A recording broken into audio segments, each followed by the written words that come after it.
very often on my CNC, especially when programming small parts. I will leave a thin layer or onion skin behind to hold the parts as they cut. Using this technique rather than tabs generally leaves a better edge quality that requires less sanding and cleanup.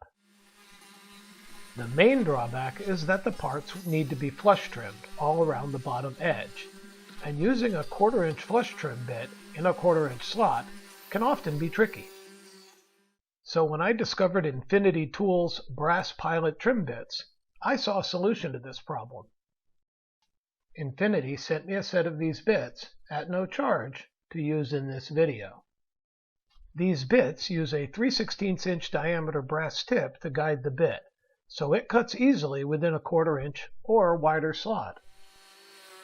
Just drill a 1/4 inch starter hole through the onion skin, then let the bit do the work. The brass pilot does not easily overheat or mark off on the stock, and by using a small roundover or a chamfer bit, I can cut the parts out and finish off the bottom edge in one easy operation. The process of using tabs or onion skin to hold parts and why you might choose one over the other is covered in my book, Beginner's Guide to CNC Machining in Wood.